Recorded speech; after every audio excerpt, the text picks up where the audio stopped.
Hello, my friend. The world of magic, filled with legends and ancient tales, is opening its gates once again. Tonight, in the Gryffindor dormitory by the crackling fireplace, I will share another story with my friends. Join us, for the magic is about to come alive. It was a soft September evening when the owls began flying low over the rooftops of Hogsmeade, their feathers brushed with gold from the sinking sun. The air smelled of damp earth and chimney smoke, and the trees along the edge of the forbidden forest whispered in a breeze that carried old magic. Down in the heart of the village at the Three Broomsticks, Ron Weasley set 2 butterbeers down on the table and looked out the window, his eyes narrowing. "Something's off tonight," he murmured. Across from him, Hermione Granger, now Hermione Weasley, though she still used her maiden name in her ministry letters, was thumbing through a thick parchment dossier. "It's the wind," she said absently. "The centaurs are uneasy. Ferenzi sent a message this morning." Ron took a sip of his butterbeer. "Centaurs are always uneasy. Clouds shift, they mutter prophecies. Rain falls, they rearrange the stars." Hermione shot him a look over the top of her papers. "You weren't complaining when Ferenzi saved your life in the Battle of Hogwarts."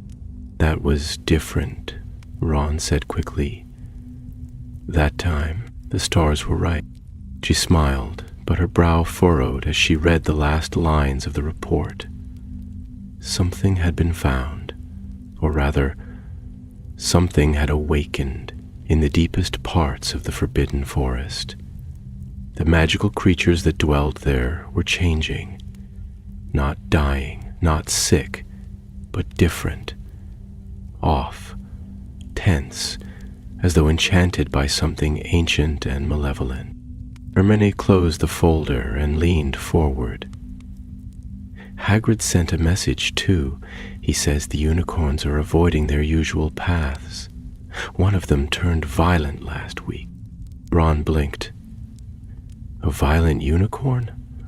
That's like an angry Puffskein. That's what worries me." She looked at him seriously now, her voice low. "I think we should visit Hagrid before heading back to London." Ron groaned, though there was no real complaint behind it. "It always starts with a quick visit to Hagrid, doesn't it? Then next thing I know, we're wrestling a glass-handed Scroot in the dark." The sun had dipped below the horizon by the time they reached the gates of Hogwarts. The castle loomed in twilight splendor, its windows glowing with candlelight. The air crackled faintly with enchantments old as stone, and the lake shone like black glass. It felt like coming home. Hagrid's hut still stood where it always had, by the forest's edge, smoke curling from the crooked chimney. The half-giant himself opened the door with a booming laugh and a tear in his eye. "Ron, Hermione, you look just the same. Except Ron's gone a bit bolder, and Hermione's carrying a stack of books like always." They shared a hearty hug, and Fang nearly knocked Hermione over with his slobbery affection. The warmth of the fire inside the hut was welcome, but not even a pot of Hagrid's stew could mask the tension in his weathered face. "Something's wrong in the forest," Hagrid said gravely. "The trees are listening. The spiders move deeper in, too deep even for them, and the centaurs won't come near the glade past the Moonstone Pool." Hermione's voice dropped. "The Moonstone Pool? That's old magic. Very old." Hagrid nodded. "But it's more than that. I saw lights, not lanterns, like cold fire floating between the trees, and The Thestrals won't go near it. Ron raised an eyebrow. So, we've got violent unicorns, glowing fire, and cursed glades. Just another cheerful night at Hogwarts. Hermione gave him a gentle nudge with her elbow, though her thoughts were already racing ahead. Hagrid, can you take us to the glade tomorrow? Before dawn, if possible. I want to see what's happening with my own eyes. Aye, Hagrid said slowly. But be careful. This ain't the forest I used to patrol. There's whispers in there now, old names. Woke up hungry. They stayed the night in the guest quarters near the herbology greenhouses, the stars wheeling high above the enchanted ceiling. Hermione sat by the window, rereading the report by wandlight, while Ron snored peacefully beside her, a half-eaten treacle tart resting on his chest. Patient focus, her eyes paused on one name, the Staff of Aegwyn. She frowned. That wasn't a name taught at Hogwarts, nor listed in the Ministry's Index of Magical Artifacts, but the whispers around it were familiar. Rumors of a relic older than the founders themselves, lost beneath the roots of the forest long before the first brick of the castle was laid. A relic of enormous power. Hermione closed the file and looked out at the forest, its edge barely visible in the moonlight. Something had awakened, and tomorrow they were going to find out what. The dawn was gray and sullen, the kind that seemed to weigh heavily over the hills, muffling the sound of birdsong and laying a chill across the grass. Mist clung to the grounds like a shroud, curling between tree trunks and swirling in slow eddies around their boots as Ron and Hermione made their way across the lawn. Hagrid walked beside them, bundled in a vast moleskin coat, crossbow slung over one shoulder, his face set and unusually quiet. Even Fang was subdued, his tail low and his ears twitching at every sound from the forest. They passed beneath the first boughs of the forbidden forest, just as the sun broke the horizon, sending pale rays through the canopy in dappled patches of light. The deeper they went, the less light touched the forest floor, and soon the path was little more than a tangle of roots and moss. Birds chirped from hidden perches, and the occasional rustle in the underbrush spoke of creatures keeping their distance. But even these familiar sounds seemed strained, as though the forest itself was holding its breath. Ron kept a wary hand on his wand, though he didn't draw it. His other hand brushed Hermione's every so often, more out of habit than anything else, but she felt it and gave him a brief, steady glance. They had faced worse than this, both of them. But the forest had changed since their school days, and the feeling of being watched was impossible to shake. Up ahead, Hagrid said in a low voice. Past that ridge, the glade's just beyond. The path widened slightly as they reached a rise in the forest floor, and beyond it, the trees parted to reveal a clearing that shimmered faintly in the early light. The moonstone pool lay at its center, a perfectly round body of water no larger than a garden pond, its surface like polished silver. It was utterly still, not even disturbed by the wind that stirred the leaves above. The glade was silent, unnaturally so, and as Hermione stepped closer, she noticed the air grew cooler, tinged with a scent like old parchment and frost. The three of them approached the pool cautiously. Around its edge, the grass was darker, as though touched by shadow. Then Hermione stopped. A line of runes had been carved into the stones bordering the pool, almost worn away by time. She knelt, brushing away moss with her fingers, her breath catching as the markings became clearer. These are older than I thought, she whispered. They are in first script, an early form of runes used before Merlin's time. I've only seen fragments in books. Ron leaned over her shoulder. What do they say? She frowned in concentration, tracing the lines with her wand as she read aloud in a halting, ancient cadence. Here sleeps Egwin's gift. Magic unbound, soul unbroken. Tread not in greed, lest wrath awaken. There was a soft hum from the pool, barely audible, and the surface rippled as though in answer. Ron stepped back. I really don't like when ancient pools start humming. Hermione stood slowly, her eyes never leaving the water. Egwin? That name appeared in the ministry file. I thought it was a misprint, but this is something else. Something buried here for a reason. Hagrid shifted uneasily. I told you. Things have changed since that storm last spring. Trees got twisted, animals started acting strange, and last week, one of the unicorns charged at a centaur, broke his ribs. Ron let out a low whistle. That's not just strange, that's cursed.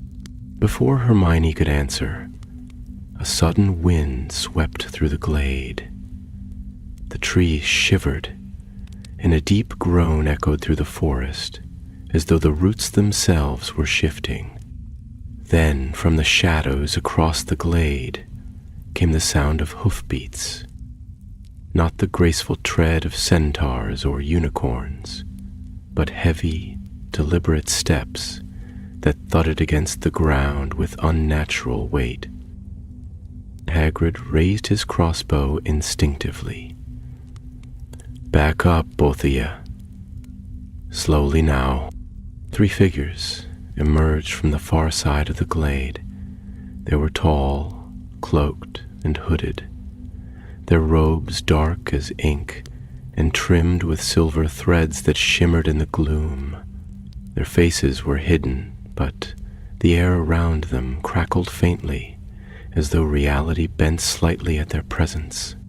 Hermione moved to stand beside Ron, wand drawn now, her voice calm but firm. Who are you? This is protected land. One of the figures stepped forward. His voice was low and smooth, but it held a cold authority. We are the heirs of the Hollow Star. The pool is awakening. We are here to claim what rightfully belongs to us. Hermione's eyes narrowed. There's no such group registered with the Department of Magical Heritage. No, the man said. There wouldn't be. Ron looked at Hermione. This is turning into one of those days. The man raised a hand, and the pool behind them began to shimmer more violently, waves lapping at the stones for the first time. The humming grew louder, and a faint light glowed beneath the surface, white and gold, like moonlight through snow. We warned you, the man said, his tone almost regretful. Step aside. Hermione didn't move. This magic is older than Hogwarts. If you're trying to use it, you don't know what you're dealing with. The second figure raised their wand, and in a flash of silver, a binding spell streaked through the air. Ron deflected it with a flick, the spell bursting harmlessly against a tree. Then the clearing erupted in light and motion. Spells whirled through the air, red and blue and gold, flashing between trees and crashing into the ground with sharp detonations. Hagrid charged forward with a roar, sweeping his crossbow like a club, but one of the cloaked figures vanished into smoke. Hermione countered a stunning spell with a shield charm, while Ron struck back with a well-placed hex that sent their attacker reeling. It was over almost as quickly as it began. The attackers vanished with a final crack, apparating beyond the glade's edge, but not before the pool released one final surge of light that rose into the air and dissolved like falling snow. Hermione ran to the pool's edge. The runes were glowing now, faint but pulsing, and the water had gone still again, though a trace of that strange shimmer remained. "Okay, they triggered something," she said breathlessly. "They were trying to wake the staff." Ron knelt beside her, rubbing his arm where a curse had grazed him. "If they'd got it, whatever it is, we'd be in serious trouble, wouldn't we?" Hermione nodded. That wasn't just any magic.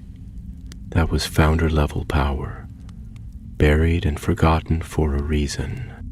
They looked at each other, the quiet around them slowly returning, though the air still buzzed faintly with energy. Ron sighed. "So what now? Do we dig it up before they come back?" Hermione stood slowly, brushing leaves from her robes, her expression set. "No. We find out what the staff really is, where it came from, and then we figure out how to stop them from using it." By the time they returned to the castle, the sun had fully risen, casting long beams of gold across the turrets and battlements of Hogwarts. Breakfast had begun in the great hall, and the muffled sound of chatter and clinking cutlery echoed faintly through the corridors. But there was no time for tea or toast. Hermione made straight for the library, dragging a slightly limping Ron along behind her, while Hagrid parted from them with a solemn promise to keep watch on the forest's edge. Madame Pince was not pleased to see soot on Ron's cloak or a muddy streak across Hermione's sleeve, but she said nothing. Hermione's name still held weight within those stone walls, and more than once the old librarian had watched her unearth long-forgotten tomes with the same joy others reserved for sweets. Within minutes they were deep in the restricted section, the dust and silence wrapping around them like an old cloak. Hermione combed the shelves with purpose, muttering titles under her breath. "No, not this one. Already read that. Too late in the period. Ah, here." She plucked a heavy volume bound in dragonhide from a high shelf and laid it carefully on the nearest table. Founders and Forgotten Foundations, the Hidden Magics of Hogwarts.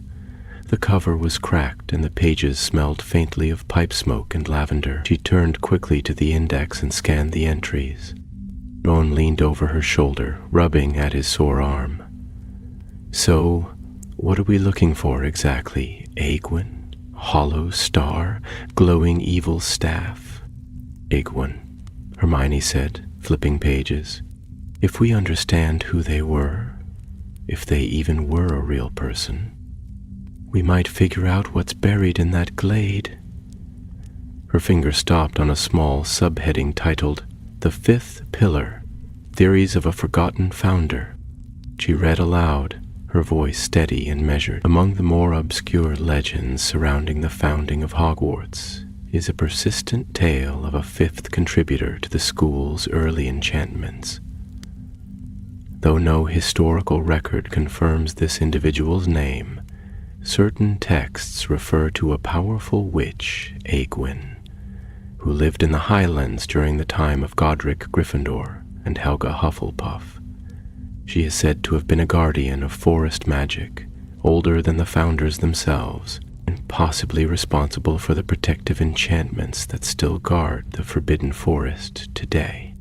Ron frowned. "So you're telling me there might have been another founder? Why wouldn't we have learned that before?" Hermione shook her head. "Because it's just a theory. There's no statue of her, no house named after her, no known descendants. If she existed, she wanted to be forgotten, or someone wanted her to be. She kept reading, eyes flicking rapidly over the parchment. It says her staff was said to bind wild magic into form, whatever that means, and that she passed it into the earth when she died, beneath a silver pool in a glade untouched by time. That's our pool, Ron said, straightening. So that thing the robed weirdos were after. It's the staff. But why now? Hermione turned a few more pages before answering.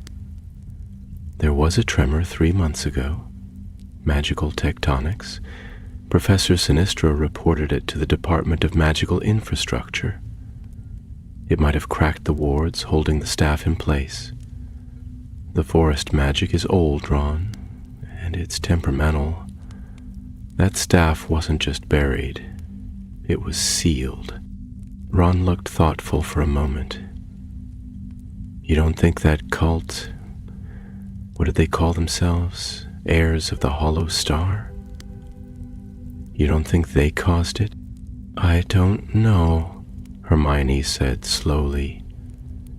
But I think they've been waiting a long time, maybe generations. They knew exactly where to go. They worked through the morning and into the early afternoon, piecing together fragments from old texts, cross-referencing maps and symbols, and noting every mention of the Hollow Star. The pattern that emerged was faint but undeniable.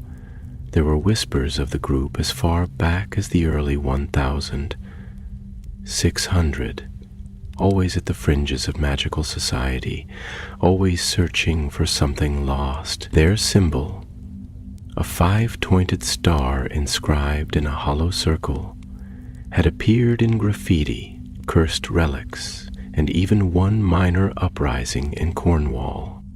By the time the shadows had shifted across the floor and the castle bells tolled for supper, Hermione closed the final book with a sigh.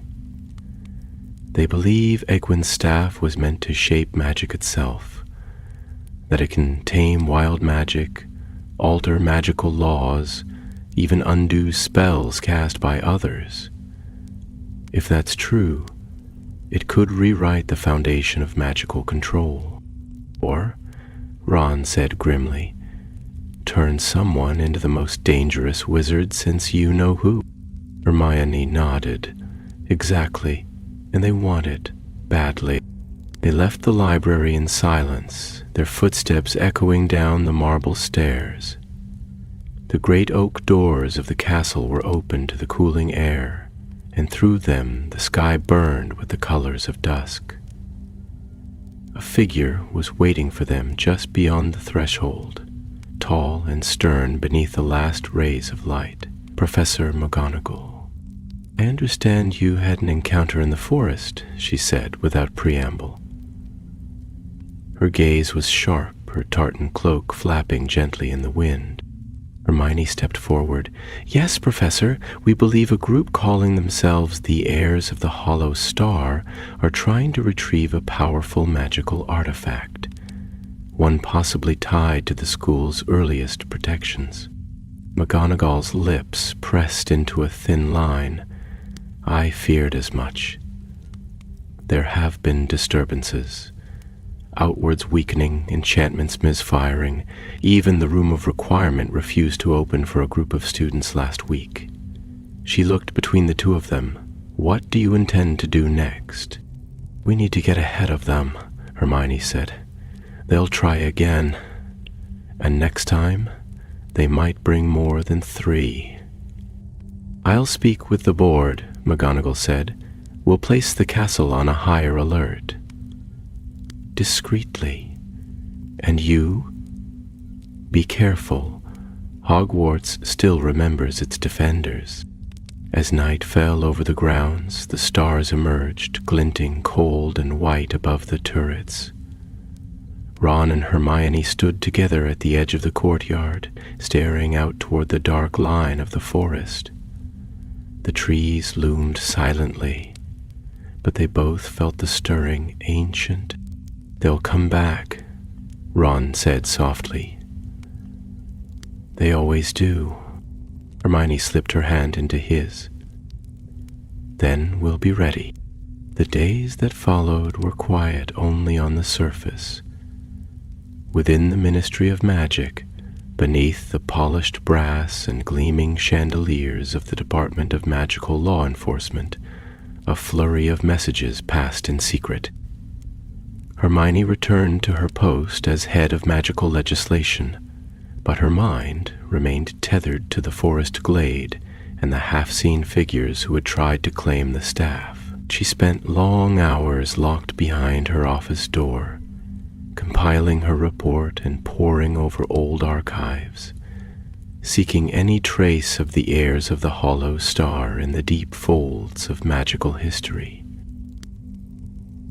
Ron, meanwhile, had returned to the Auror office, where he and Harry worked together in tracking dark magic across Britain. Though Harry was abroad on a diplomatic assignment in Romania, Ron took it upon himself to quietly open a case file under the Auror registry. Unofficially at first, labeled Glade Threats, Forest Class, Ancient Origin. The name didn't capture the weight of what they had seen, but it was enough to grant them access to protected resources and records hidden even from most senior Aurors. It was a week after their return from Hogwarts when Hermione stepped into their small kitchen late one evening. The sky outside the windows dark and the London streets below muffled in drizzle. Ron was sitting at the table, a plate of cold shepherd's pie in front of him and a copy of the Daily Prophet folded beside it. He looked up as she entered, his brow lifting. "You've got that look again," he said. "The one that usually means I won't be sleeping tonight." Hermione sat across from him, her cloak damp from the rain. "I found a name," she said without preamble, or rather, a symbol that matches the ones carved into the stones around the pool. Ron leaned forward. "Go on." She pulled a small roll of parchment from inside her sleeve and unfurled it across the table. At its center was a faded sketch, copied from a damaged tapestry, a 5-pointed star inside a hollow circle surrounded by runes. This came from the archives of the Department of Mysteries. It's marked as the crest of an unknown sect, pre-Sorting Hat era, which means before the founders had even begun dividing students by house.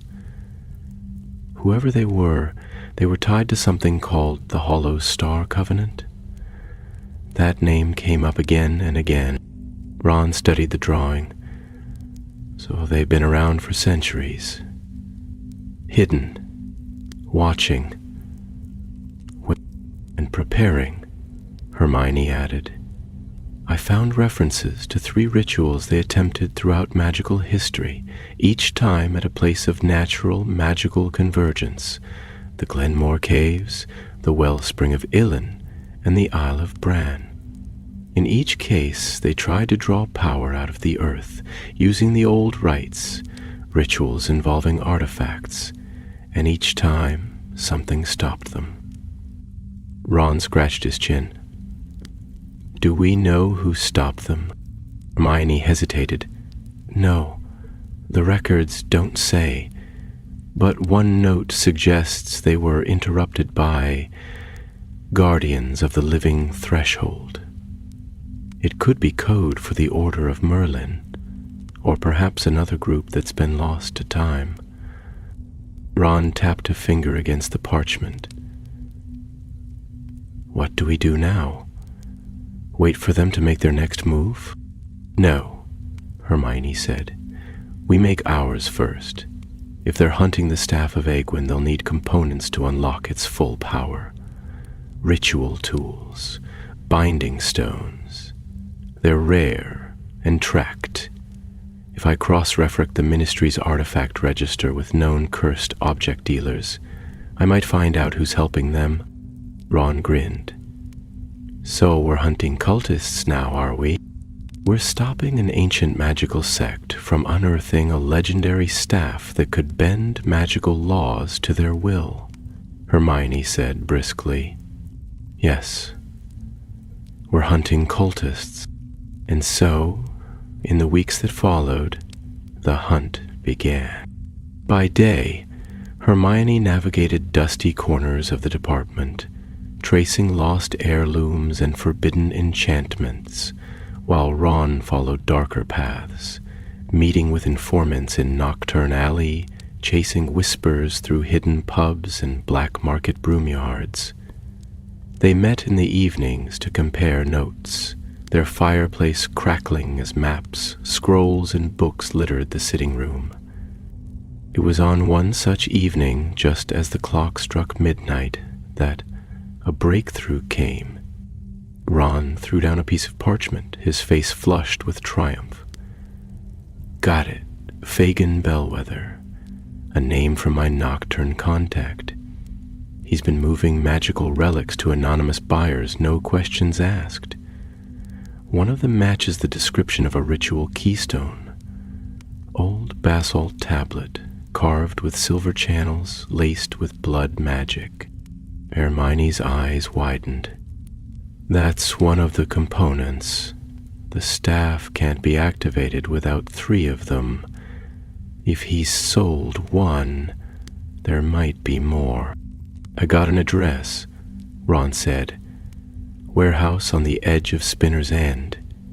He meets buyers there on the new moon. Hermione was already reaching for her cloak. The next new moon is tonight. Funny how that works out, Ron said, grabbing his wand. They apparated into the night, wind whipping around them as they arrived at the edge of a crumbling street in a long-forgotten corner of northern England. The building stood in silent decay, boarded windows and rotting doors barely concealing the darkness within. A single lamppost flickered dimly nearby, casting their shadows long across the cracked pavement. They approached the warehouse cautiously, wands at the ready. The door creaked open with a groan, revealing a cavernous interior filled with crates and tarps. A faint blue light glowed near the center, where a man in a long coat hunched over a heavy chest, muttering to himself. "Fagin Bellwether," Hermione called out. The man jerked up, startled, his wand flying to his hand. But before he could fire, Ron disarmed him with a quick flick, and the wand clattered across the floor. Bellwether backed away, hands raised.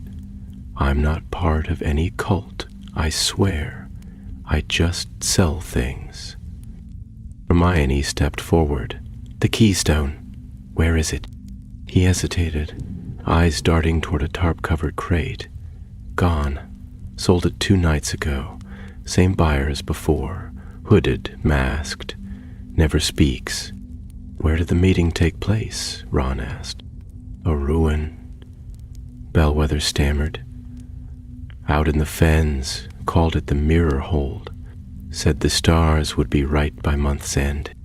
Hermione exchanged a glance with Ron. "Then we've only got days." As they secured Bellwether for ministry questioning and prepared to leave, Hermione felt it again, that hum of ancient magic, vibrating faintly in the ground beneath her feet. The staff was calling, and somewhere in the mists of the fens, the heirs of the Hollow Star were preparing their next move. The fenlands were a strange and shifting place where the land itself seemed uncertain of its shape. Mists clung to the reeds and waterlogged fields like a second skin, and shallow pools reflected gray skies so perfectly that it was easy to mistake earth for air. The air was thick with the scent of moss and stagnant water, and the cries of distant birds echoed in eerie, echoing tones. It was here, among the half-flooded ruins of a forgotten priory, that the heirs of the Hollow Star had chosen their gathering place. And it was here that Ron and Hermione arrived 2 nights later, cloaked in disillusionment charms and the cover of stormlit darkness. They crouched in the shadow of a leaning stone pillar, the remains of an ancient cloister wall overgrown with brambles and ghost vines. The wind tugged at their cloaks and brought the sound of chanting, low, rhythmic, and in a language neither of them recognized. Ahead, through the crumbling arches and broken statuary, stood the heart of the ruin, a stone platform ringed by iron torches that burned with a blue, unnatural flame. Hooded figures encircled the platform, their hands joined, faces hidden. At their center stood a pedestal of black granite, upon which a relic had been placed, one of the 3 keystones, unmistakable in its markings and faint pulsing light. Hermione's breath caught as she watched the ritual unfold.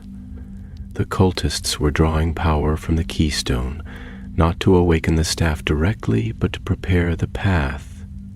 They were weaving a magical lattice, threads of energy anchored by the keystone, but extending outward in lines that shimmered in the mist, stretching toward unseen points across the fens.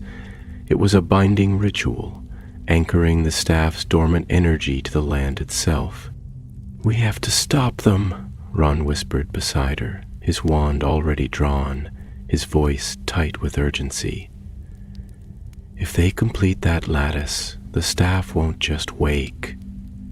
It'll belong to them." Hermione nodded, calculating swiftly. "There are 8 of them. We can't take them all head-on, but if we disrupt the keystone's energy field, it might collapse the ritual." Ron frowned. I've only ever read about this kind of spell work. No one's used it since the time of Morgana." She looked at him gravely. "But it's our only chance." Without waiting for agreement, Hermione slipped from cover and began circling wide, her form nearly invisible under the disillusionment charm. Ron watched her go, heart hammering in his chest, then began to inch closer to the central circle, careful not to step in any of the glowing sigils etched into the grass. The ground beneath him thrummed with restrained power, like a storm gathering strength beneath the surface. Hermione reached the edge of the lattice and lifted her wand. She muttered a severing charm under her breath, one sharp motion slicing through a strand of light that tethered the keystone to a stone cairn in the mist. At once, the air shuddered. One of the cultists stumbled, the chant faltering. A low, keening sound rose from the platform, and the keystone pulsed erratically. Now, Ron burst from his hiding place, wand raised, and fired a stunning spell directly at the nearest figure. The hooded wizard crumpled with a grunt, breaking the circle. The others turned in shock, their hands dropping, their formation shattered. Hermione joined the fray a moment later, her spells quick and precise, shielding Ron from hexes while targeting the keystone with controlled bursts of magic.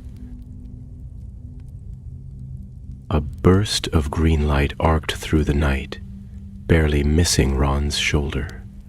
He spun, countered with a jinx that sent his attacker spinning backward, and ducked as another figure launched a volley of bolts in Hermione's direction. She deflected them with a graceful sweep of her wand, then sent a rope of blue fire curling toward the keystone. The relic screamed, not with sound, but with magic, a sudden surge of uncontrolled force that lashed outward in a wave of blinding light. The remaining cultists were thrown from their feet, some vanishing in bursts of smoke, others scrambling into the mist. The keystone cracked down the middle, its glow flickering wildly, then vanishing into silence. The lattice dissolved with a shimmer and a hiss, leaving only the cold, wet ground and the ruined pedestal behind. Hermione lowered her wand, chest heaving, her robes torn and damp. Ron stood beside her, his face streaked with mud, a bruise already blooming on his jaw. They looked at the broken keystone together, the fractured stone still humming faintly. "That was too close," Hermione said at last. Ron nodded. "But we stopped them, for now," she said, glancing around the empty ruins. "They'll regroup, and next time they'll be more careful." They retrieved what they could: bits of the keystone, discarded robes, fragments of parchment burned at the edges but still legible. Back at the ministry, the evidence would be catalogued and investigated, but Hermione knew it wouldn't be enough. The heirs of the Hollow Star were older than memory and more patient than most could imagine. This attempt had failed, but they had learned something: how to harness the staff's dormant magic, and they would try again. As they stood beneath the crumbling arch of the Priory Gate, the storm broke above them at last. Rain swept across the fen in sheets, hissing against the stone and soaking their cloaks, but neither of them moved. "They're trying to bind the staff to the land," Hermione said slowly, her thoughts turning faster than her words. "That means the staff is awake, not fully, but it feels them. It's reacting." Ron looked at her sideways. "Then we need to find it first." She nodded. Before they finish their next ritual, before the staff chooses them, they apparated into the storm, vanishing into the thunder and wind with the echoes of broken magic still clinging to the air behind them. The next piece of the puzzle waited, hidden beneath spell and shadow, and the forest had already begun to stir once more. The next morning brought with it the cold gray light of a sky hung low with mist. Diagon Alley, usually bustling with students and shoppers, felt quieter than usual as Ron and Hermione made their way through its cobbled streets. The events at the Mirror-Hold ruin had shaken more than just the land. The magical energy that had surged through the fenlands had rippled out far beyond the site itself. Sensitive instruments at the Department of Magical Catastrophes had gone haywire during the night, and at least 3 Hogwarts protective enchantments had faltered briefly before stabilizing again. The magical world could feel something awakening, even if it could not yet name it. Hermione pulled her cloak tighter as they passed Flourish and Blots. The shop's windows were steamed over, and the bell inside rang softly as a pair of witches stepped out, murmuring about wards and shielding charms. Ron slowed his pace and glanced toward Nocturne Alley, his expression hardening. "We can't keep chasing them in the dark," he muttered. "They're always one step ahead. We hit one ritual, they've already moved on to the next." "I know," Hermione replied, her eyes scanning the street ahead. "But we're not just reacting anymore. Last night gave us more than a broken keystone. It gave us a pattern." She reached into her satchel and withdrew a small map, enchanted to shimmer slightly at the edges. Across the faded parchment were 5 dots, each corresponding to a site of known magical convergence: the Glenmore Caves, the Isle of Bran, Mirror-Hold. 2 remained dark and unnamed, but lines of faint gold connected each site in a shape that could not be coincidental. "A star," Ron said, realization dawning as he studied the lines. "They're building it, the Hollow Star. They're trying to draw the shape into the earth." Hermione nodded. "That's why the ritual sites are so important. They're anchoring the pattern across Britain, like pinning a spell into place. And once they finish it, they'll have a conduit ready for the staff's full awakening. They're not just trying to use the staff, Ron. They're trying to reshape the foundation of British magic itself." They turned into the ministry entrance, stepping through the familiar golden gates and descending into the atrium beneath the old fountain. As they passed through the corridors toward Hermione's office, the usual chatter and bustle seemed subdued. News of the Fenland's disturbance had reached the upper levels, and whispers of ancient magic had begun to circulate. Even the unspeakables from the Department of Mysteries had requested a briefing, which, in Hermione's experience, was equivalent to a full-scale alarm.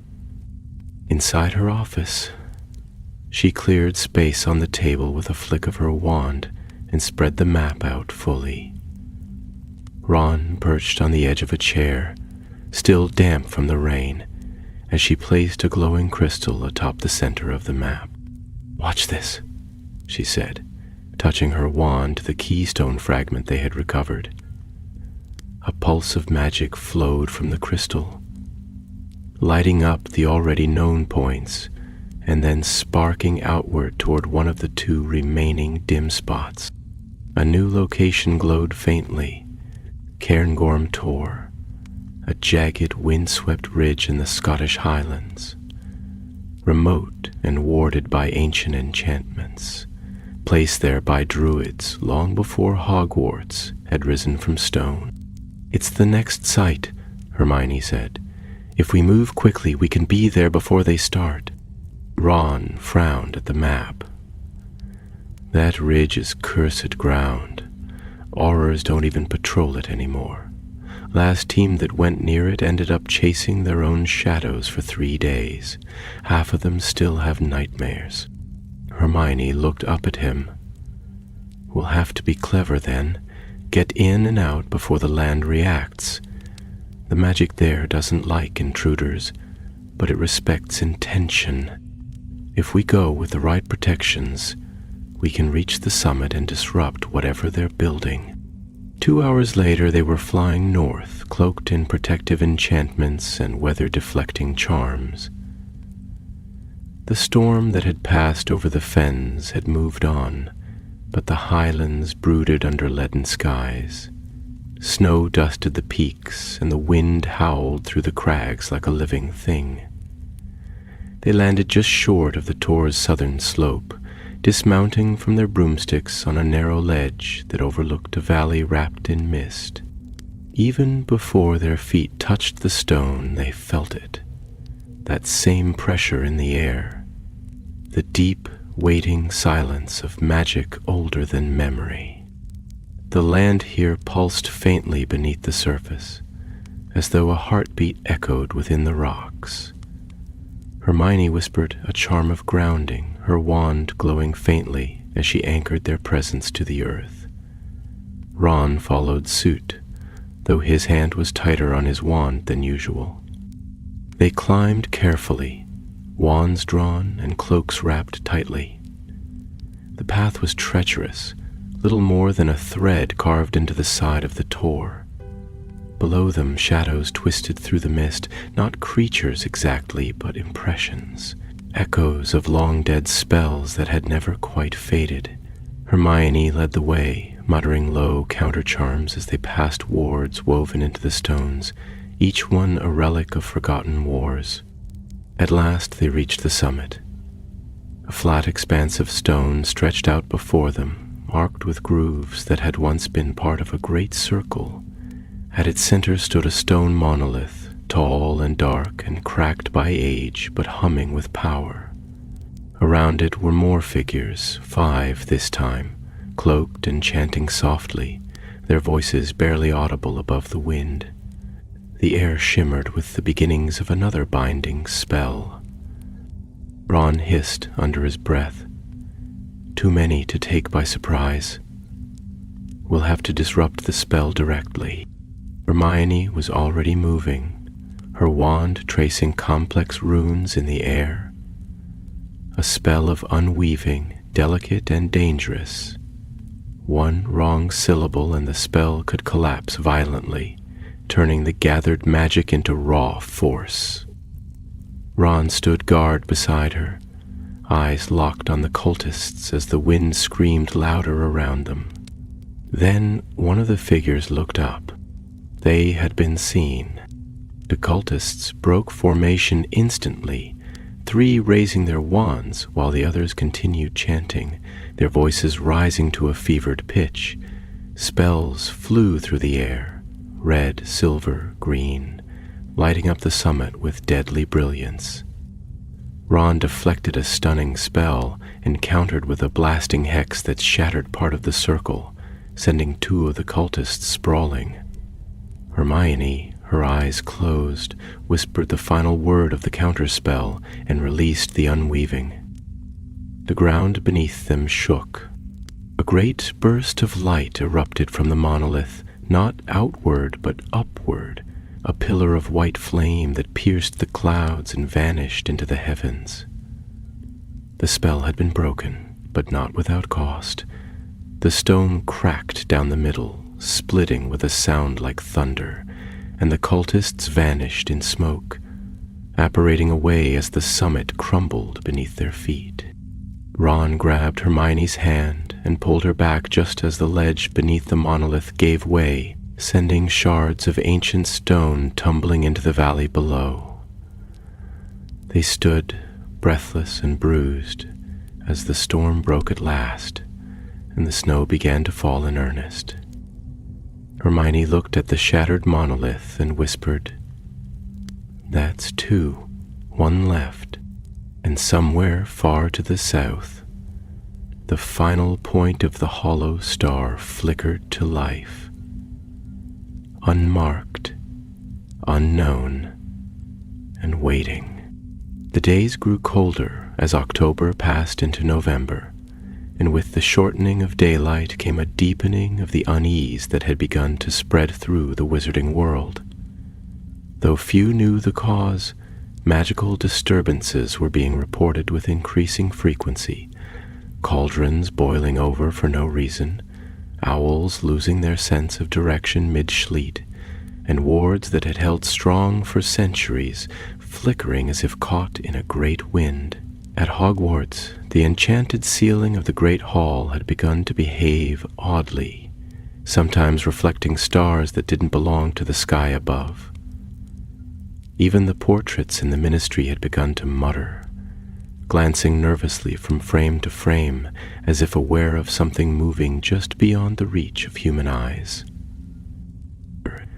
Ron and Hermione returned from Cairn Tor, exhausted but undeterred. Their successful disruption of the cult's second binding site had bought them time, but not enough.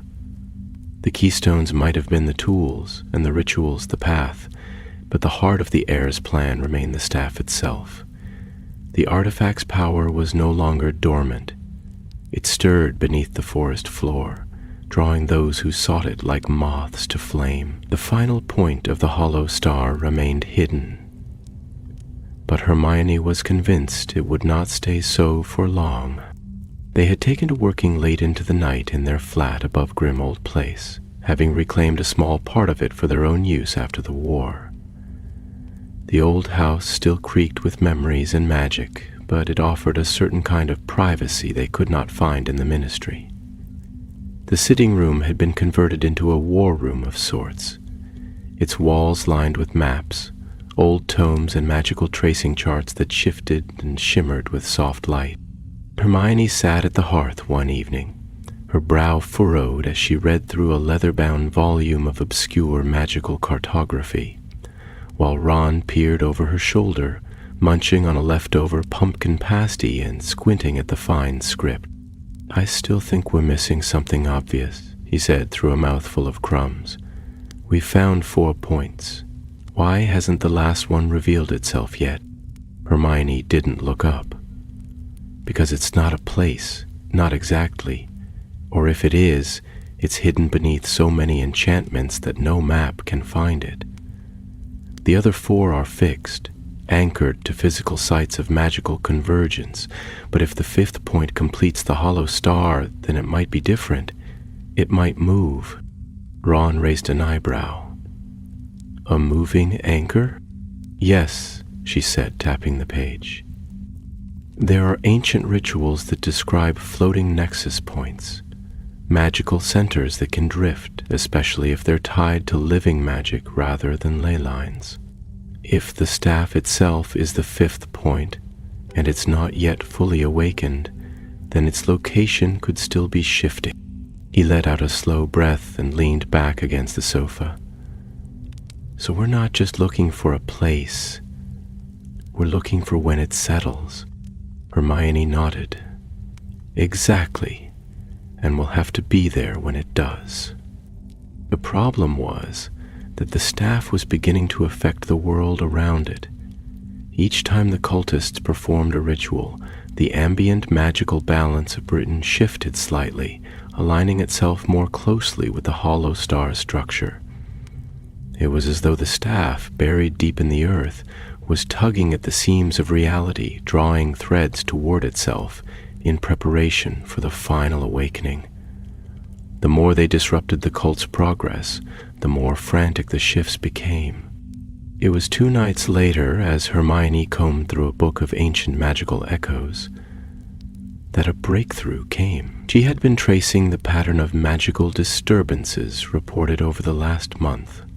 Not just the obvious ones, the shattered keystone, the failed ritual at Mirrorhold, but smaller anomalies, a fountain in Somerset that had begun to flow backwards, an old tree near Ottery St. Catchpole that burst into blue flame, a flock of ravens in Devon flying in perfect spiral patterns for hours on end. She laid the data over the hollow star map and saw it at once. "They're not random," she whispered. "They're converging." Ron, half asleep with his feet on the table, blinked and sat upright. "What's converging?" "The anomalies. They're forming a spiral, a magical vortex, and at the center," she tapped her wand on the map, and a glowing point flared into life, "is the Forbidden Forest." Ron stared. "It was always there." Hermione nodded slowly. "The fifth point isn't in a ruin or a tor. It's under Hogwarts. The staff never left. The founders didn't just bury it. They built the school to protect it. They wasted no time. By morning, they had alerted Professor McGonagall, who met them at the gates of the school with a grim expression and a bundle of old keys clutched tightly in her hand. The staff room behind her buzzed with subdued anxiety. The professors had noticed the strange behavior of the school's wards, but no one had suspected that something so ancient lay beneath their very feet. "The founders built many layers of protection beneath the castle," McGonagall said as she led them through a passage behind the moving tapestry of Morgan Le Fay. "Most of them are sealed even from me, but there are records, fragments of spells etched into the old foundation stones. If the staff is truly here, it will be buried deep." They descended through levels of Hogwarts that few had ever walked, past the dungeons, below the Slytherin common room, through a tunnel that had long since collapsed and been forgotten. McGonagall's wand illuminated inscriptions on the walls, runes so old that even Hermione had to pause to decipher them. The stone felt different here, as though it remembered being carved. The air was thick with magic, ancient and unyielding. At last they reached a wide chamber, its ceiling supported by thick columns of black granite. At its center stood a raised dais overgrown with roots that glowed faintly with golden light. Embedded at the heart of the dais was a long, narrow shaft of crystal, dark as obsidian and humming with restrained energy. "Nice staff," Hermione whispered. "It's part of the earth now. They didn't just bury it, they fused it into the magic of the land." Ron stepped forward slowly, his wand at the ready. "So if the cultists finish their pattern, this thing wakes up, and all the magic around it obeys them?" "Worse," Hermione said, her voice low. "The staff doesn't obey, it amplifies. If they finish the hollow star, whatever spell they cast through the staff could reshape magical law across the country, permanently. McGonagall turned toward them, her expression colder than the stones around them. Then we cannot allow them to finish. From somewhere above, the ground trembled slightly. Dust fell from the ceiling. Hermione's eyes snapped upward. "They've started," she said. "The final ritual has begun." The tremor passed as quickly as it had come, but its meaning hung heavy in the air like the tolling of a bell. In the deep chamber beneath Hogwarts, the staff embedded in the stone pulsed once with a cold light and then fell still again, as though it had stirred from a long slumber but had not yet chosen to wake. Dust floated in the still air, catching the glow from the roots that clung to the dais like veins of light. McGonagall's expression was unreadable, her eyes fixed on the staff, as though staring at something far older than the stone that surrounded it. Hermione stepped forward, her mind already racing. They're performing the final binding above ground, probably in the forest, close enough to complete the hollow star formation. If they succeed, the magic around the staff will activate. It's not enough to stop them. We have to sever the connection. Ron circled the dais slowly, eyeing the faint runes etched into the crystal shaft. "Can we move it? Destroy it even?" "No," Hermione said at once. "The staff isn't just lodged in the earth. It is part of the land now. Removing it without disrupting the surrounding wards would cause a magical backlash strong enough to crack the castle's foundations, and if we destroy it while it's bound to the ritual, we could trigger the entire network." McGonagall moved closer to the staff, her voice clipped but calm. "Then you must go into the forest and stop them at the source. I will remain here and contain the magic as best I can, should the ritual breach the wards. But hurry. The final point of the hollow star is closing." Back above ground, the school was stirring in unease. Though the students had not been told the truth, the magic of Hogwarts itself had begun to react. Doors sticking without reason, staircases moving at odd angles, paintings fidgeting restlessly within their frame. As Ron and Hermione made their way past the entrance hall and through the great oak doors, they passed several students lingering near the windows, peering out toward the edge of the forbidden forest, where a low mist was curling unnaturally over the trees.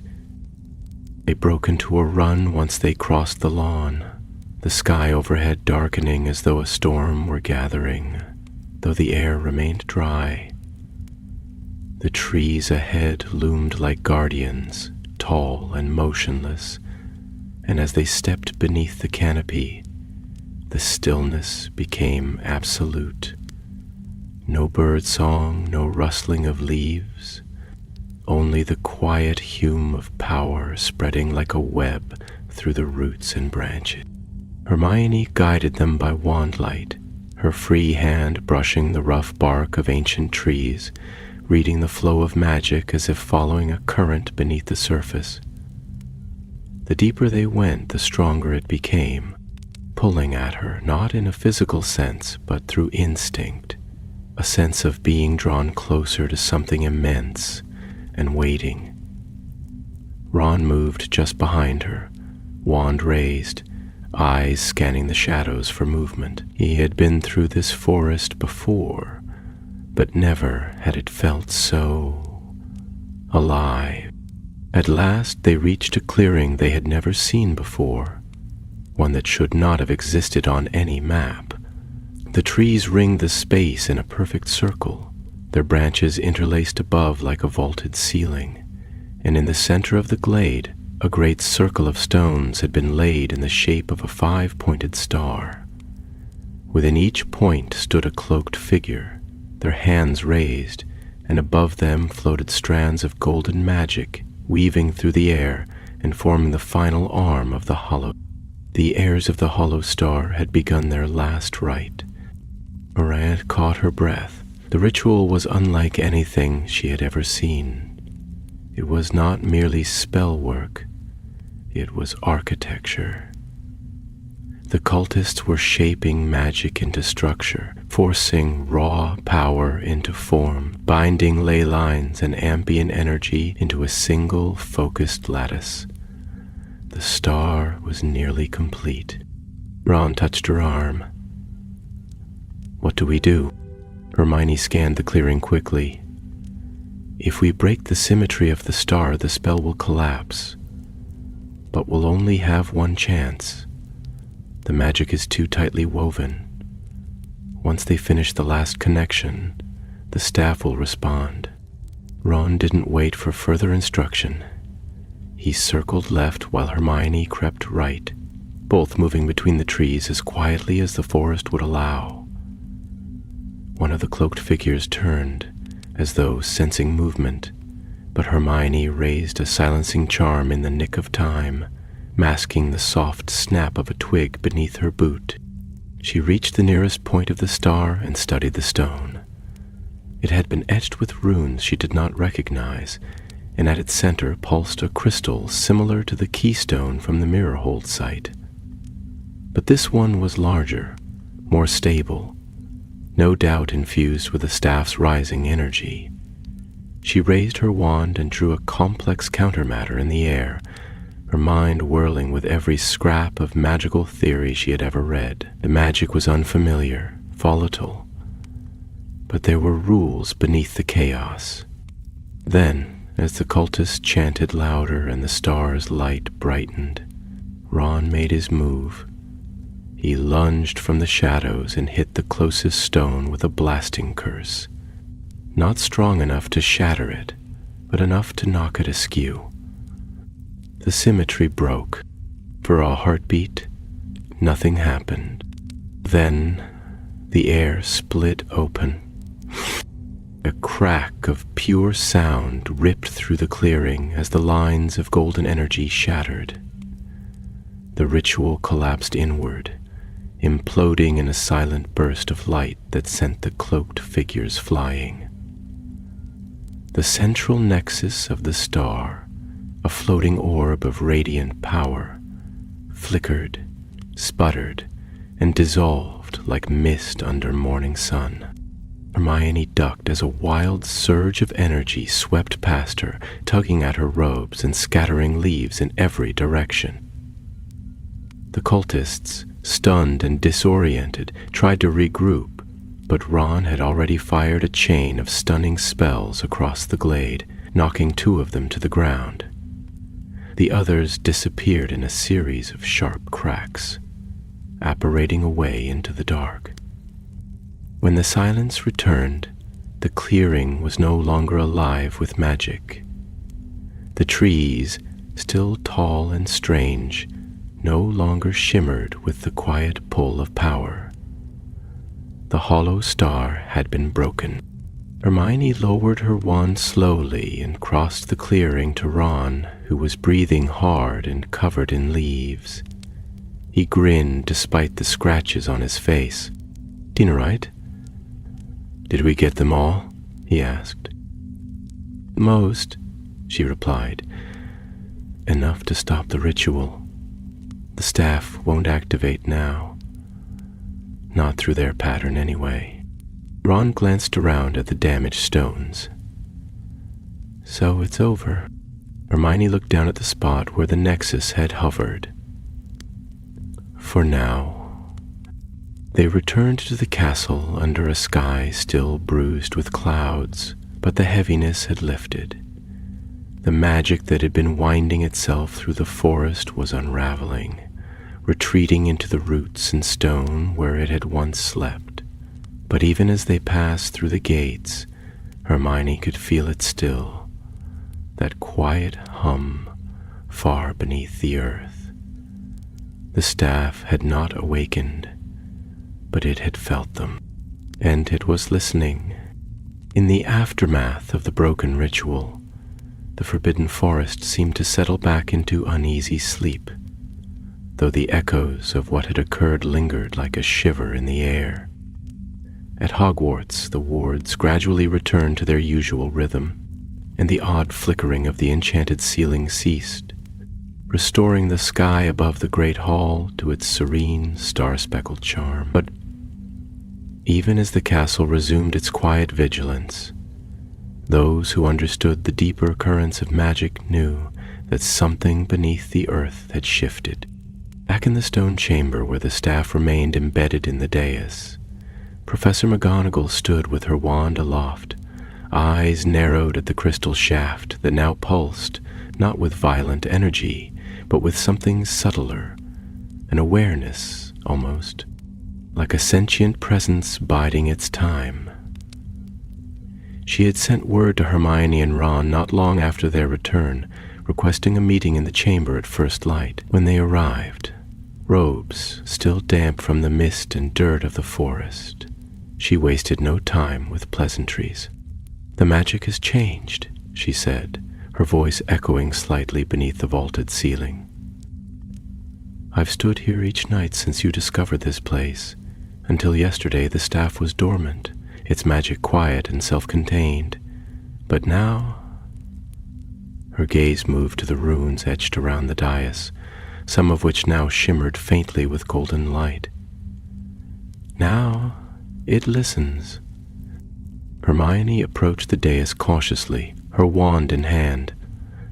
The staff's surface seemed to vibrate softly beneath her touch, not violently, but as if in recognition.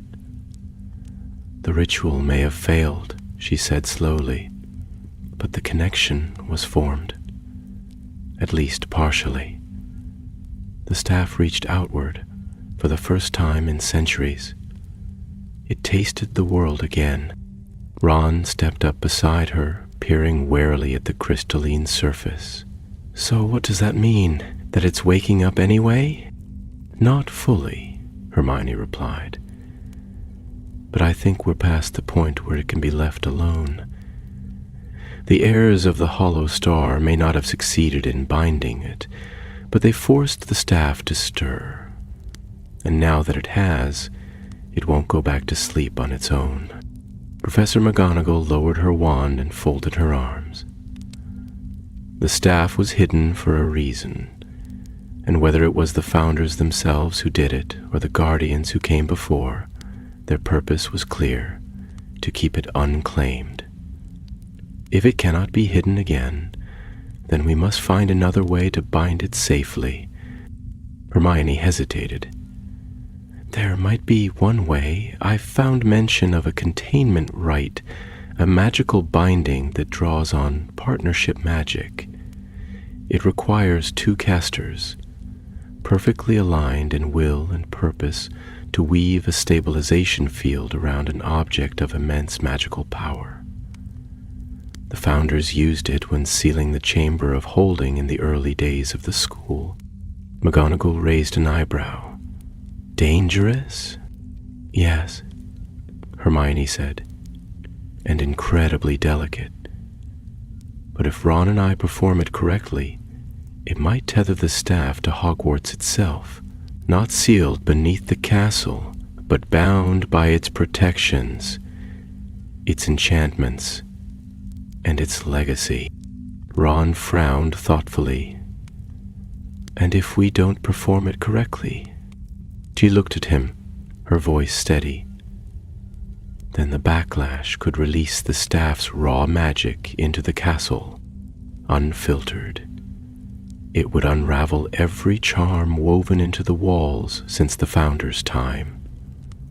The very foundations of Hogwarts could fail." McGonagall's face, already pale, went stonier still. "Then we will prepare for every contingency. I will inform the staff. The upper towers can be sealed. The students move to the northern wing for the evening. If we must attempt this, it will be done with care and with full understanding of the risk." Preparations took the better part of the day. Ancient stabilizing stones were retrieved from the Department of Mysteries under Hermione's special clearance, while magical anchors were placed at key points around the chamber. to keep the staff's power from escaping its bounds during the ritual. The entire school shifted subtly into a quiet state of watchfulness. Paintings closed their eyes, staircases froze in place, and the ghosts kept to the highest corridors, whispering uneasily among themselves. As twilight fell, Ron and Hermione stood once again in the chamber, facing the staff that glowed like a shard of moonlight, half submerged in stone and memory. They had both changed since their first step into the forest.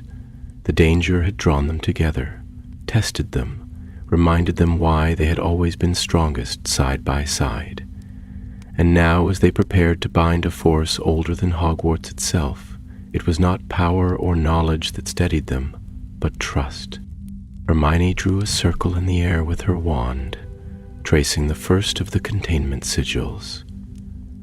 Ron mirrored her movements, his own wand following with careful precision.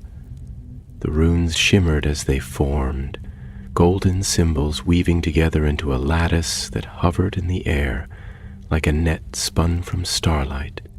The staff pulsed, faintly at first, then with growing intensity, reacting to the spell as it began to wrap around it.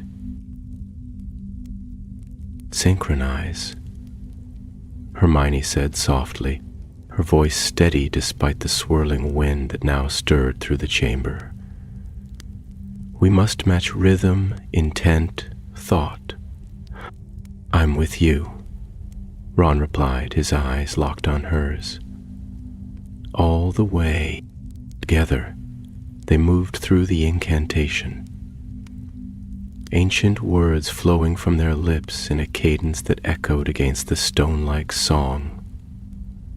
The containment field shimmered brighter, then began to draw inward, wrapping around the staff in gentle, spiraling lines. The air thickened with magic, not malevolent, but immense, as though the room had been submerged in an invisible ocean of energy. For a moment, the field held. Then a flicker of resistance rippled through the staff. The crystal pulsed sharply once, and a flare of raw power pushed outward, breaking against the forming lattice like a wave on rock. Ron staggered but held his ground. Hermione's voice rose, steadying the weave, reinforcing the pattern with sheer will. "Hold the field," she shouted. Rune growled through gritted teeth, his wand glowing white, hot as he poured his strength into the binding. "I'm not letting it go." And the final runes aligned. With a soft chime, like a bell ringing in another world, the field settled. The light around the staff faded to a quiet glow. The runes dimmed but did not vanish. The staff, at last, was still. The magic had been bound. They stood in the silence that followed, breathing hard, surrounded by the afterglow of something ancient and immense. Professor McGonagall stepped forward, her face pale but proud. "Well done," she said quietly. "Both of you." Hermione lowered her wand, her hands trembling slightly, though her face betrayed no fear. "It's bound now, not sealed, but stabilized. It can't be used unless it's chosen to awaken again." Ron gave a weary grin. "Let's hope it's a heavy sleeper." Above them, far beyond the stone and spellwork, the turrets of Hogwarts stood bathed in moonlight. The storm had passed, but the echoes of the staff's stirring would remain, whispering through the roots and stone of the ancient castle for years to come. The days following the binding of the staff passed in a strange hush, as though the very stones of Hogwarts were holding their breath. The usual rhythms of school life resumed.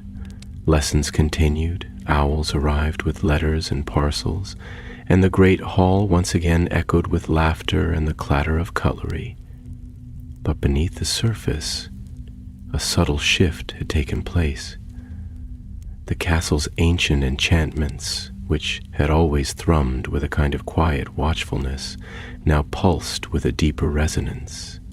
There was power sleeping in the depths of the earth, and though it had been bound, it had left its mark. Ron and Hermione remained at Hogwarts for several days, not only to monitor the staff's stability, but to comb through the records McGonagall had granted them access to. Scrolls and parchments so old they crumbled at the edges, stored in locked cabinets beneath the library that even Madame Pince rarely touched. There were secrets there, fragments of truths left behind by those who had helped build the foundations of the school. And both Ron and Hermione were determined to understand the full scope of what they had nearly faced.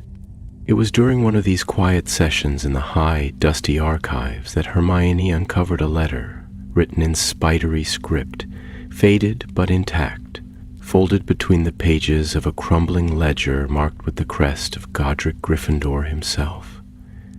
The letter was unsigned, but the parchment bore the scent of old ash and the faint stain of star-shaped ink, an echo of the hollow star's symbol.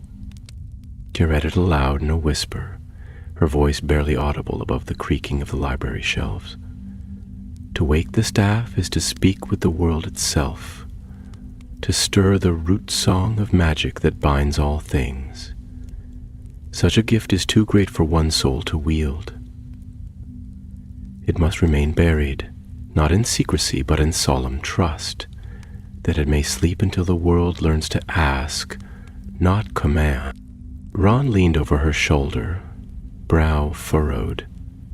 So the founders knew what it could do, and they chose not to destroy it, because it wasn't just powerful, Hermione murmured. It was connected to the land, to the ley lines, to magic itself. Destroying it might have unbalanced the entire magical world. So they built Hogwarts around it instead, not to use it, but to guard it. He sat back heavily. Which means if the heirs try again, if they ever manage to control it, it could do more than just rewrite magical law. It could undo the balance entirely. Hermione folded the letter with great care and slid it into her notes. Then we can't let it fall into anyone's hands. Ever. That night, as they walked the grounds beneath a sky scattered with stars, the weight of what they had discovered settled over them with quiet finality. The war they had fought in their youth had been one of darkness and blood, of courage tested and innocence lost. But this was a battle for the heart of magic itself. One not fought with curses or armies, but with patience, vigilance, and the quiet strength of those who stood watch when no one else could see the danger. As they passed the edge of the lake, its waters calm and glassy under the moonlight, Hermione paused and looked back at the castle. The towers rose into the sky like watchful sentinels, aglow with flickering torchlight. Somewhere within, the staff lay sleeping, its magic humming through the foundations like a heartbeat. She knew they had done all they could for now, but she also knew this was not truly the end. Ron followed her gaze, then slipped his hand into hers, his grip warm and steady. You think they'll try again, don't you? I know they will, she said softly. The hollow star wasn't just a symbol, it was a promise. And there are always those who believe they can control what should be left untouched. Then they'll find us waiting, Ron said. And though his voice was calm, there was steel behind the words. They stood in silence a moment longer, the wind stirring the grass at their feet, and then turned toward the castle, walking together beneath the ancient walls that had once been their sanctuary, their battleground, and now, once more their watchtower. Far below, in the deep chamber where the staff lay bound in runes and light, the stone was cool and still. No sound stirred in that hollow place. No movement troubled the dust. But the magic remained. Quiet now, restrained but listening, not in menace or malice, but in readiness. For magic, as old as the world, does not forget. It remembers. Despite the quiet that settled over Hogwarts in the days that followed, the victory was not without consequence. Word of the magical disturbances had reached beyond the castle's walls, and whispers began to thread their way through both wizarding and academic circles. In the corridors of the ministry, questions were asked in hushed tones about the energy spikes recorded in the Forbidden Forest, about the broken keystones now locked away in the Department of Magical Artifacts, and about the strange surge of power that had been felt as far south as the coasts of Cornwall. The official story, carefully constructed by Hermione and agreed upon by the headmistress and a select few senior officials, spoke of a failed summoning attempt by a rogue group of unsanctioned spellcasters. No names were given, no references made to ancient staffs or buried relics, but those with keen instincts and longer memories. Read between the lines. For Ron and Hermione, the days became consumed with reports, security protocols, and long hours spent at the ministry refining the enchantments that would conceal the staff more thoroughly than ever before. An oath had been made, signed by wand and parchment, that no record of the staff's location or its connection to Hogwarts would remain in any official archive. Only 5 people would hold the knowledge: Hermione, Ron, McGonagall, Kingsley Shacklebolt, and a single unspeakable whose name remained unspoken, even within the Department of Mysteries. The rest would be lost to time, and yet, as the surface calmed, the undercurrents began to stir anew. Late one evening, as the last of the autumn leaves fell and the first breath of frost crept over the cobbled streets of Diagon Alley, Hermione received a message unlike any she had ever encountered. It arrived not by owl, but through a magical seal imprinted on the glass of her office window, a shimmering rune that glowed faintly for only a moment before releasing a folded parchment into her. The handwriting was unfamiliar, spidery and precise, with ink that shimmered faintly like starlight. It bore no signature, only a symbol drawn in the top corner, a 5-pointed star enclosed within a hollow circle. She read the contents in silence, her eyes narrowing with every line. "They're watching," the letter read. "The star did not fall, it turned, and when it turns again, we will return. The staff has not been silenced, it has listened. It will choose." Hermione read it 3 times before sealing it in a protective charm and locking it in the reinforced cabinet beneath her desk. She said nothing that evening, not even when Ron arrived home and asked if anything unusual had happened. She knew the message would not be the last, and though she did not yet understand its full meaning, it confirmed what she had feared. The heirs of the Hollow Star were not defeated. They had vanished into shadow, regrouping, watching, waiting for the right moment to strike once more. That night, as she sat by the fire, a book open in her lap and a half-dipped teacup cooling on the table beside her, Hermione allowed her thoughts to return to the chamber beneath the school. The binding had held. She had checked the sigils every day since the ritual, and the runes remained intact. Yet even now she could feel it, that deep, low thrum of magic. that lay coiled beneath the earth like a dragon sleeping under stone. The staff had not tried to escape, but it had felt the spell. It had known what they had done. Ron came in from the kitchen, carrying 2 slices of treacle tart and wearing an expression of tired contentment. He handed her one without a word and sank into the armchair opposite, feet kicked up on the ottoman, wand tucked behind his ear. For a few minutes they said nothing, the fire crackling between them as the shadows flickered on the walls. Then Ron spoke, not looking up from his tart.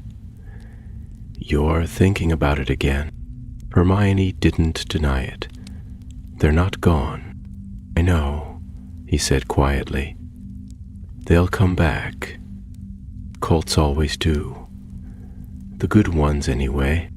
She gave a small, wry smile. "They weren't wrong about one thing. The staff listens. I don't think it's good or evil exactly. It's more like raw will, magic without direction. It doesn't judge. It just responds." Ron leaned back and stared at the ceiling.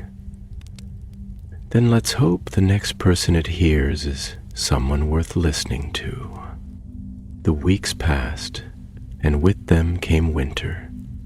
Snow draped the castle turrets, the lake froze over, and enchanted icicles dangled from the ceiling of the great hall during meals. Hogwarts prepared for the Christmas holidays with its usual cheer.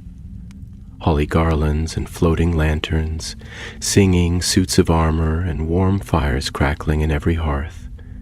But even amid the festive calm, the echoes of the Hollow Star's ambition had left their mark. McGonagall, ever watchful, arranged for renewed security around the lower wards of the castle, and a select group of professors had been quietly trained in ancient defensive magic, some of which had not been taught at Hogwarts in centuries. Hagrid, though unaware of the full truth, began patrolling the edge of the Forbidden Forest with a new-found vigilance, and Firenze, the centaur once again living at the edge of the forest glade, sent word that the stars were shifting toward strange alignments. It was not fear that guided these preparations, but resolve. There was no denying it now. The staff of Aegwyn, long buried and long forgotten, was no longer asleep, and though bound, it remained a piece of the magical world, awake, aware, and waiting. Ron and Hermione stood once more at the top of the astronomy tower on the final night before the holidays, the stars glittering above them in sharp relief against the black sky. Below, the castle glowed with candlelight and laughter, the students preparing for their journeys home. Hermione turned to Ron, her breath misting in the cold air. "Do you think we'll ever be done with this?" He shrugged, hands deep in his pockets. "I don't know. But if it's between letting the world twist itself into another war or keeping an eye on an old bit of enchanted rock, well, I know which one I'd rather be doing." Hermione looked out over the snow-covered grounds, the edges of the forest just visible in the distance, where the dark trees met the moonlit sky. "Then we'll keep watch." And far below, in the hidden heart of the castle, the staff rested in its chamber of stone and root and silence. Bound in ancient runes and the promise of guardians yet living, it waited, not with hunger, not with purpose, but with the endless patience of old magic, listening still for the voice that would one day call it forth once more. Christmas came to the wizarding world in a swirl of white, the sky spilling snow across rooftops and treetops alike, blanketing even the crooked lanes of Diagon Alley and the windswept grounds of Hogwarts in gentle silence. The castle glistened in frost and light, its windows warm and golden, while carols floated down from charmed suits of armor, and evergreen garlands twisted with enchanted candles lined every corridor. But beneath all the festive cheer, deeper than laughter and holly, a quiet understanding lingered, that something ancient had stirred, and though the danger had passed, the memory of it lingered in every whispering corridor and every flicker of torchlight. Hermione stood in the headmistress's office, gazing out the tall windows toward the snowy courtyard below. The portraits lining the walls, once napping or bickering softly among themselves, had fallen into respectful hush, as if listening in anticipation of the final word. Fawkes's perch stood empty, though the air still carried the faintest scent of ash and song, and the ancient instruments cluttered across the shelves ticked and hummed, measuring time in ways no Muggle clock could match. McGonagall sat behind the great desk, her hands folded, a teacup untouched before her. "You understand what we've done, of course," she said, her voice cool but not unkind. "We've kept the world safe, yes, but we've also created a silence, and someone, someday, will come looking to fill it." Hermione turned from the window, her cloak dusted with flakes of snow that shimmered like stardust where the light struck them. "Then let them come," she said, "and let them find us ready." The headmistress studied her a moment longer, then gave a faint nod. "You and Mr. Weasley will always have a place here, should you need it." "We know," Hermione replied softly. "And should you need us, you know where we'll be." Later that day, she and Ron walked the familiar path from the gates of Hogwarts to the edge of the village, past the old stone fences and weather-worn signposts pointing toward Hogsmeade. The snow crunched beneath their boots, and the scent of chimney smoke and pine drifted from the rooftops. They paused for a time outside Honeyduke's, where Ron insisted on buying a tin of fizzing sherbet balls, and then shared a butterbeer beneath the frosted windows of the Three Broomsticks, where they had first sat weeks ago, unaware of the storm that was to come. "You know," Ron said, taking a long sip from his mug. "When we came here, I was half convinced it'd be something small, a cursed creature or a tricky ward, maybe a magical fungus gone wrong." Hermione smiled, her breath forming clouds in the air between them. "I knew better." He gave a rueful chuckle. "Of course you did." The world felt quieter now, not just because of the snow, but because the hume beneath the surface had stilled. The heirs of the hollow star had vanished like smoke, scattered by their failure, and though they would likely resurface in time, the heart of their power, the staff, had been claimed not by ambition or secrecy, but by guardianship.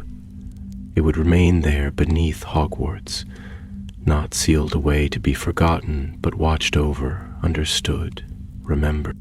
In the following weeks, the story of their mission would be reduced to whispers, fragmented retellings in back rooms and under candlelight. A few would guess the truth, and fewer still would dare to chase it. But Ron and Hermione would not speak of it often, and never with certainty. They returned to their ministry work quietly, their names no longer printed on headlines or awards, but carried instead in the murmured respect of their peers and in the unseen protections that endured because of their efforts. Spring would come, as it always did, and with it the thaw. Children would once more fly on broomsticks across the castle skies. The lake would shimmer with sunlight and laughter, and the forbidden forest would sway in the breeze, its secrets buried deep beneath ancient root and rock. But under all of it, in the chamber no map would mark, the staff remained, silent and still, bound by spells and the weight of intention. It did not hunger, for it had no will of its own. It did not hope, for it was no creature. But it remembered. It remembered the hands that had placed it there, the voices that had once sung its name, the stars drawn in lines across the land in reverence or defiance. And now it remembered something else. The ones who had come not to claim it, but to protect it, not for glory nor for power, but because they understood the cost of letting it fall into the wrong hands. And so the staff of Egwin slept again, its light dimmed, but not gone, its power wrapped in the strongest magic of all, not binding runes or sealing curses, but love, loyalty, and the choice to keep the world safe, even in the silence that follows great storms. For though the world had changed, and the hollow star had turned, magic endured, and magic remembers.